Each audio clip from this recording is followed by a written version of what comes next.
option right here, we're doing one called Human Incubator. This one bounces around the modules every term. So if you happen to be picking this option, I'm going to go into a little detail what this one is. But long story short, you are going to evaluate how laws might impact bodily autonomy in the case where there might be a possible abortion in play. So this one will just be you reflecting on the laws, on the case at hand, and then doing a written response. So if that's not what you want, then you can head over to the other options and check out and see if there's one to more of your liking. But if you plan to stick around, I will explain this one to you in a little more detail. So this one covers the tragic story of Adriana Smith. She is a mother to a child already, and she was a nurse. Unfortunately, she was experiencing headaches. She had some high blood pressure. She just all the way around wasn't feeling well. Now, she was aware that she was pregnant, and for a while she chalked it up just to first trimester symptoms. Being a nurse, she understood what the symptoms were, and at some point the headaches got so bad that she decided it's best that they go to the hospital and have this checked out. Unfortunately, while she was at the hospital, her condition worsened, and long story short, she passed away and she was declared brain dead. Now, the hospital took it upon themselves to not turn the machines off and to keep her clinically alive because they knew she was 9 months pregnant. This is where it gets a little sticky. If you notice over the assignment, I have left you some links. A couple of the links will talk about her situation from different perspectives. I've tried to have really just news perspectives. I have some pro-choice perspectives, and I try to search for like a pro-life perspective to try to give us a 360 look at the situation. I also included the House bill that the doctors or the hospital is claiming is the reason why they can't turn off the machines, and that is, I guess, controversy. There's a lot of people who believe that the bill doesn't cover that.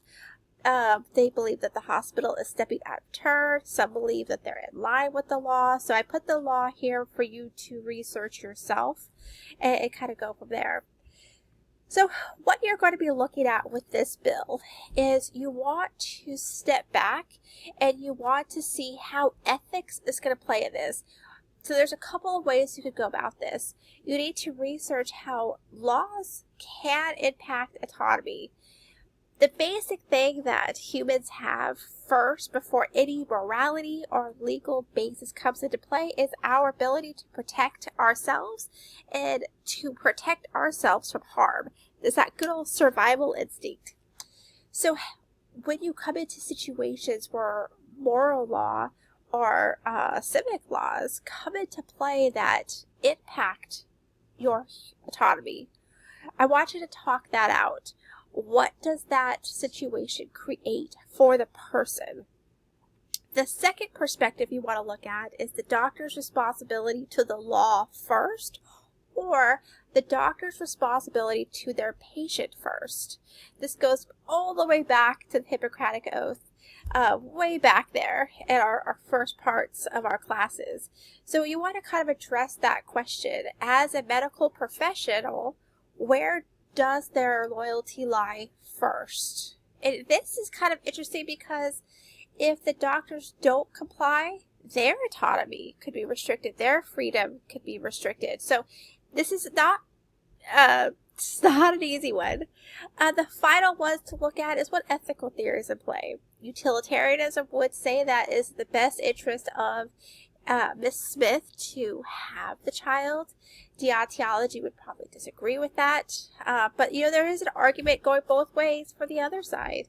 Utilitarianism could go the other direction.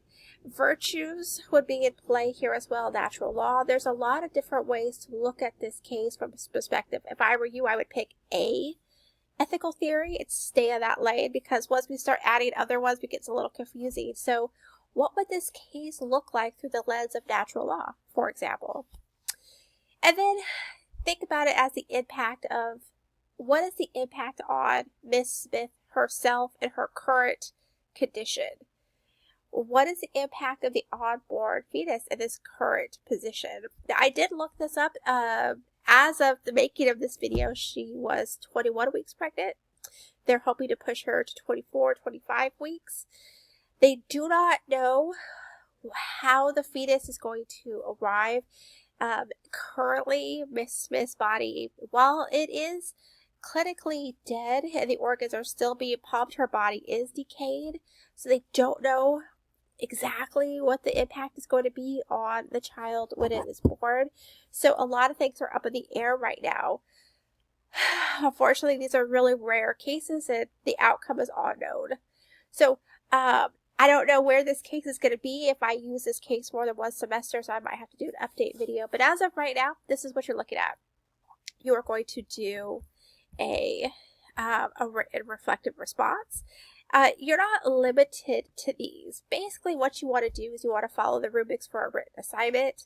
You want to make sure you have your paragraphs lined up, you make sure you have your headings lined up, and you are attaching a response that is reflective of that rubrics. I have given you some ideas to catch on. You're certainly not limited to this, and you can bring new ideas to the reflection as well.